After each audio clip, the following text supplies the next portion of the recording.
Good evening, Facebook. How are we doing? I pray everybody's had a pretty good day. Um, it's been pretty good here, I guess. I want to welcome you to another go with the thread here. Let me explain what the thread is. Like I said, there's some that may be attending for the first time, and I welcome you. I'm glad you're watching. But I was once taught that there is a thread, a link, if you will, that runs from Genesis through the cross all the way to Revelation. And I've always thought of it as kind of like a string or a thread, a stitching of sorts, maybe a blood red thread that runs through everything. Because everything points either to the cross or from the cross. And so we're making an attempt here to just learn a little bit more about this thread, because this book right here, it's got so much in it. And I think we miss some of it sometimes. So we're going to take a little bit of a detour from just topical. We're going to go into a book for a while. We're going to spend the next several weeks going through the Book of Proverbs, because Proverbs is all about wisdom. It's in the genre of scripture known as the wisdom literature, which is thrown in there with Job and Psalms, Song of Solomon, and a few other books. But it emphasizes wisdom. And it's actually a very practical book. When I was a young Christian, a young man who was a little more mature in the faith than me suggested that I read a chapter of Proverbs every day, because there are 31 chapters. So we can basically go through Proverbs once a month to help me get in the habits of a Christian walk, which I thought was really neat. So we're going to roll through Proverbs a little bit here. And we're going to start with Proverbs 1. Why not? We just start at the beginning. I'm going to call this the pursuit or the beginning of wisdom. Because Proverbs 1 emphasizes a couple things here. It emphasizes listening to instruction and following the wise advice that is given to us. So we're going to break this down to chunks, and we're just going to roll through it that way. So Proverbs 1, 2 through 6 says this: to know wisdom instruction, to perceive the words of understanding, to receive instruction of wisdom, justice, judgment, and equity, to give prudence to the simple, to the young man knowledge and discretion. A wise man will hear and increase his learning, and a man of understanding will attain wise counsel.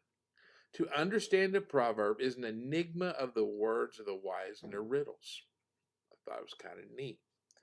Now, heads up, we're living in the information age, if you did not know it. We are not, and it doesn't take a brain surgeon to figure this out. We're not living in the age of wisdom. We have people that are wizards on a computer,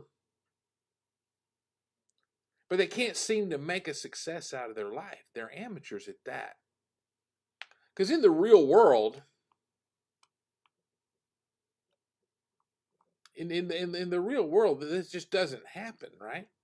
Because to seek that wisdom would mean seeking out mentors, to seek out individuals in different areas of life so that you could gain perspectives. But in a culture where we all go to our corners, and we think we know it all because we got Google and we got these little things that'll tell us anything we know, and we don't think we have to listen to wise counsel, this causes problems because we're not gaining wisdom. Wisdom comes from experience. You can't get wisdom off of Google or Siri or Alexa or any of those. It's just not going to work. Because Proverbs 12:15 says this, and tell if it sounds like our culture for a minute. Proverbs 12:15 states, "The way of the fool seems right to them, but the wise listen to advice. We should humbly acknowledge that others may have valuable insights to offer. Holy cow. So we have to understand, like I said a few moments ago, the difference between wisdom and knowledge. You can have knowledge. You can be really, really knowledgeable. You can know the facts, because knowledge is simply a collection of facts, but lack wisdom altogether, because knowledge is a collection of facts. My wife calls me Jeopardy smart, because I got facts for days. But wisdom is the correct use of what we know, what we know for daily living, to live every day out. Because knowledge can tell you that how financial systems work, but only wisdom allows you to manage a budget. And it's a safe bet to say that most people today, they're not really interested in wisdom. We're interested in making money. We're interested in having a good time. Some of us are interested in knowledge, in getting an education. And almost all of us like to be liked. But wisdom, it's not popular to explore. It's not popular to pursue because it's just not popular. So let's talk about this. Let's look at what it says about some wisdom here. It talks about avoiding temptation. If you read Proverbs 1:10 through 14, we're going to skip around a little bit. It's okay. It says, "My son, if sinners entice you, do not consent. If they say, 'Come with us,' let us lie in wait to shed blood. Let us lurk secretly for the innocent without cause. Let us swallow them alive like Sheol, and whole like those who go down to the pit. We shall find all kinds of precious possessions. We shall fill our houses with spoil. Cast in your lot among us, and let us all have one purse." This portion of Scripture, this area here, is warning us against giving in to peer pressure or following the path of sinners, following the popular path. It's warning us against that, because Solomon warns his son here about the danger of keeping bad company. See, the actions of some people, and we know those people, clearly reveal them as people that us as Christians probably is not a great idea for them to make them our best friends. Because they're not in the way. And if we're a little bit susceptible, they can lead us astray.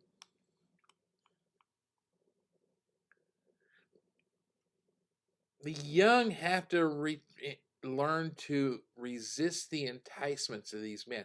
But I think the young Christian, you can be 50 some years old, 60 some years old. If you're new in the faith, you have to learn to resist these enticements. This book is also warning. This instruction and warning in the first book of Proverbs speaks of the company we keep and the friendships we make. There are very few more powerful forces and influence on us than the people we choose to spend our lives with, our friends that we choose. It's been said by some wise men, if you show me your friends, I can see your future.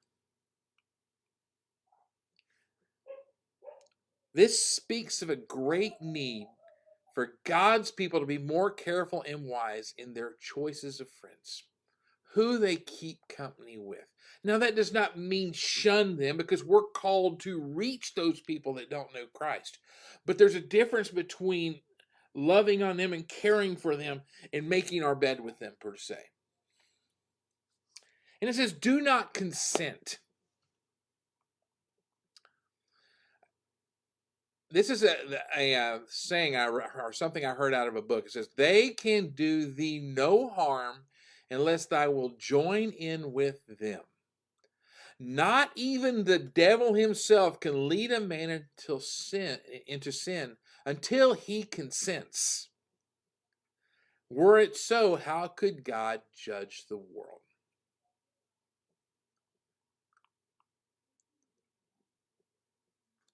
Even the devil, unless we give him permission, has no power over our lives. That should give you some encouragement. It might give you some cause to pause, because if you keep making the same decisions, are you giving the devil a foothold in your life? Are you giving the enemy a foothold in your life? Are you giving people in your life a foothold where they can drag you off the path? Remember, I keep talking about staying on the road. Do you have people that keep taking the wheel? Are you letting them take the wheel and jerk you off the road? Let's look at another one here. It says, "Come with us." These are parts of the scripture. "Come with us, let us lie in wait and shed blood." Wicked people plot evil actions. They will do that. But if you're wise, if you're using this and you're led by this, and it's in the right place, you will not consent. The wise man will distance himself from these people. No matter what is promised or the potential gain may be, the wise man will get away from it. Sometimes part of the enticement is we want to fit in. We just want to belong. This is especially for young people. They want to be liked. They love the attention. When it says, "Come with us," in Israel and even in the modern world, comradeship, friends, money, and the feeling of empowerment was a strong temptation, especially for a young man who felt overwhelmed by the difficulties of the life that he had to live every day.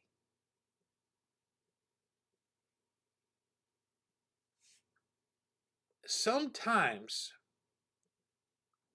even in our walks, our lives are so difficult that we tend to look for the easy path. We tend to cast our lot with people that are maybe questionable. We make decisions that are questionable. We hang out with people that we know aren't good for us, but they can help us. They make us feel wanted, and maybe they can put us in a better position. But they're not doing that, because a wise man, a man who follows Christ, understands that that's not the way it is. See, Solomon described the words of sinners in terms of their real meaning and effect. Not what they actually said, but what they meant. Because surely these sinners would appeal to the riches of quick gain and not merely invite this one to do bloodshed. See, Solomon tells us to hear what people mean with such promises and easier riches, not always what they say. There is something that someone will say, and often there is something that's implied in what they say. The wise man learns to discern what's implied, not necessarily what is said. And see, this can be applied to us in many, many situations. Think about this. How about resisting the urge to engage in unethical practices at work? Somebody tells you to cook the book. Somebody tells you to put an extra zero here. Somebody tells you to change the inventory. And it'll make the company look good, make the boss look good, and you'll be rewarded. But you know deep down in here, with the thing that God implanted in you, you know this is wrong. Or how about this? Refraining from harmful behaviors in social settings.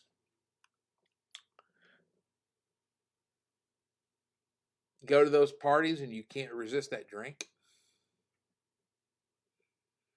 Go to that function and you can't resist the joke. These are not good for us, folks. I am so thankful that I lived a life prior to social media, and a lot of the stupidity that I did in my life is gone. You can't find it unless you find the people, and good luck with that.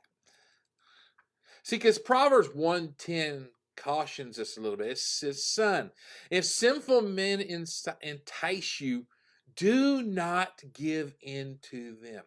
If you're enticed by people that are not godly, if people are coming into your life, or people are in your life that try to lead you on a path that isn't a righteous path, isn't a path that Christ would have you follow, don't give in. Don't give in. I encourage you, do not give in. Now, we're going to speak briefly. The end of this chapter talks about consequences of ignoring wisdom. There are consequences when we kind of do our own thing anyway. So let's read Proverbs 1:28 through 33 for a moment. It says, then they will call on me, but I will not answer. They will diligently seek me, but they will not find me, because they hated knowledge. They did not choose to fear the Lord, and they would have none of my counsel and despise my every rebuke. Therefore, they shall eat the fruit of their own way and be filled with their own they will be filled to the full with their own fancies. Turning away of the simple will slay them, and complacency of fools will destroy them. But whoever listens to me will dwell safely and will be secure without the fear of evil. Proverbs underscores that disregarding wisdom can lead to destruction and calamity. This is echoed in the New Testament, believe it or not. In Galatians 6:7, it says this, do not be deceived. God cannot be mocked. A man reaps what he sows. So there you go. You got 2 times here. It's probably pretty important, right? He says, they will call me, but I will not answer. See, when we reject wisdom, when we decide that, we don't need that, there's no alternative plan. The fool, when he rejects wisdom, is going to reap what he sows. If you continually ignore the wisdom, whatever your ungodly scheme is, you're going to reap what the benefits or the curses that come with that.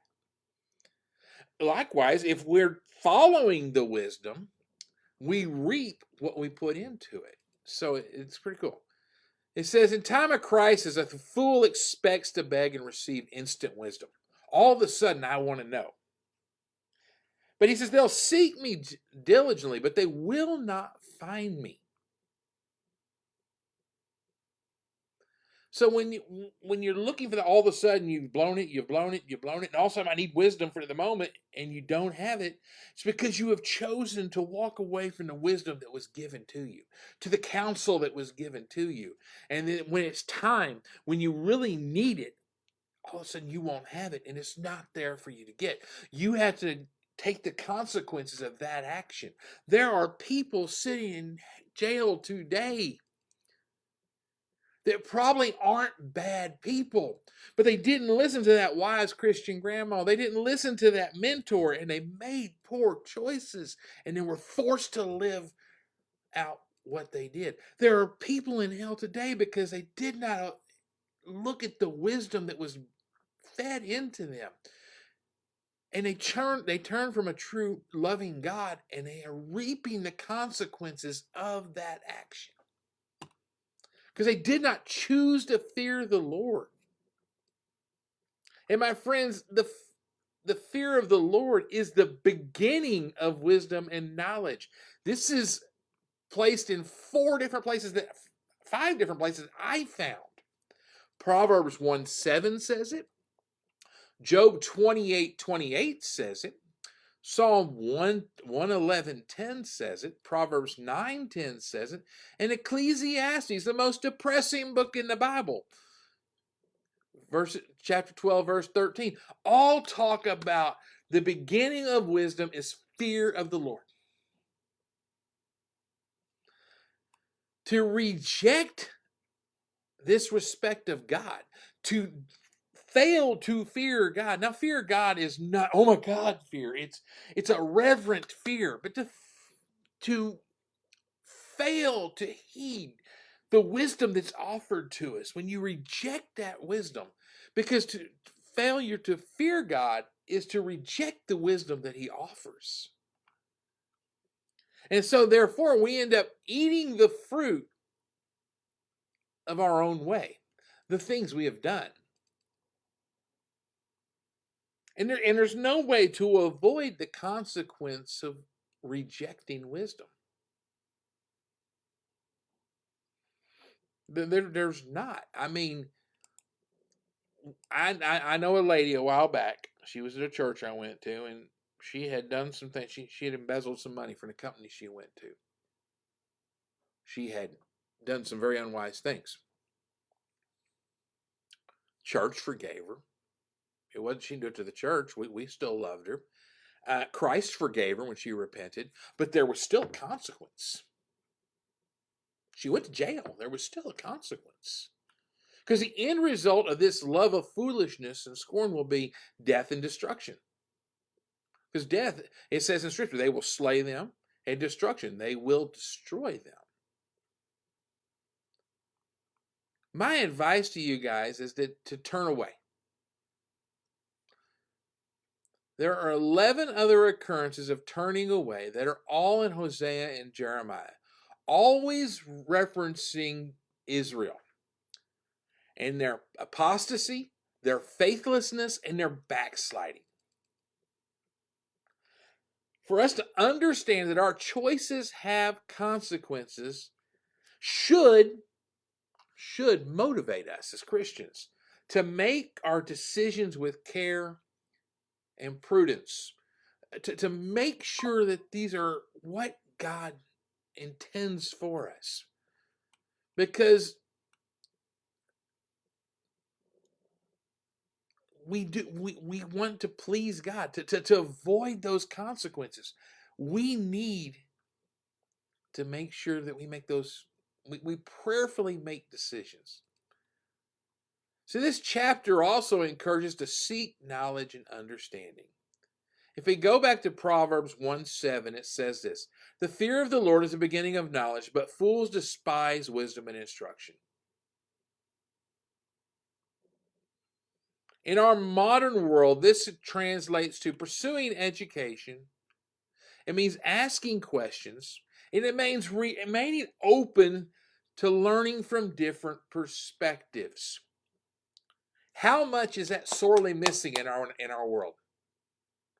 We have 2 political parties in our nation that can't even have a civilized conversation with each other because they're so polar opposite in their views that they refuse to see any common ground at all. And to be perfectly honest, we're not that far apart,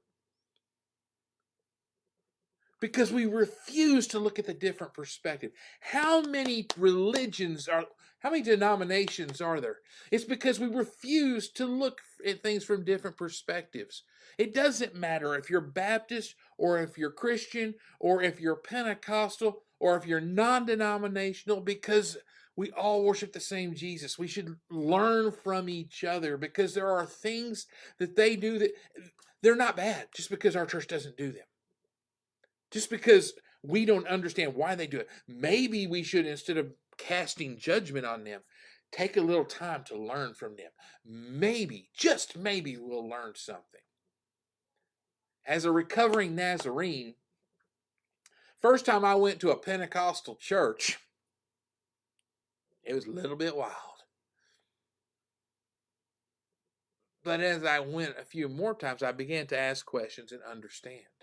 Now, I don't ascribe to everything they do, but you know what? I've seen things happen in that church I don't see in a lot of other churches.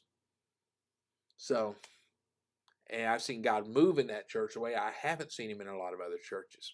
So don't always be quick to dismiss because you don't understand. Educate yourself. Ask the questions that need to be asked. Get in this. This will tell you some stuff that you don't know. Trust me. And always remain open. My friends, what I'm hoping you'll do is understand we need to choose the path of wisdom. Because that's what Proverbs 1 is urging us to do, is choose a path of wisdom over foolishness. And it kind of aligns with Matthew 7:13 and 14 when it says this, enter through the narrow gate, for wide is the gate and broad is the road that leads to destruction. But small is the gate, narrow is the road that leads to life. When we make intentional choices guided by wisdom and discernment, we can manage to navigate those life's complexities. We can manage those pitfalls in our life and do so with a little bit greater purpose and some fulfillment. Be a little bit more successful. And I pray that you understand that, because I ignored this for a lot of years. I knew what to do, but I would take the easy path or I'd take the shortcut. And I've had to bear some consequences in my life. And if I can protect you from that in any way, shape, or form, I want to do it. Proverbs 1 talks about seeking wisdom, making choices with wisdom and discernment. And I pray that you guys get something out of this. We're going to go Proverbs 2 next week unless the Lord leads me in a different direction. We're just going to roll through Proverbs for a while and see what we can gain. And I encourage you, if you're young in the faith or if you haven't really dug into Proverbs, take on that mission that was given to me as a baby Christian, is just read a chapter a day. It'll take you 10 minutes. And pray that God gives you a little bit in here, a little bit of wisdom each time you pick up that. If you read that enough, those principles start to stick. I'm going to let you get out of here. Y'all have a blessed evening. I am so glad you joined me. Have a great, great day. Love you guys. Take care.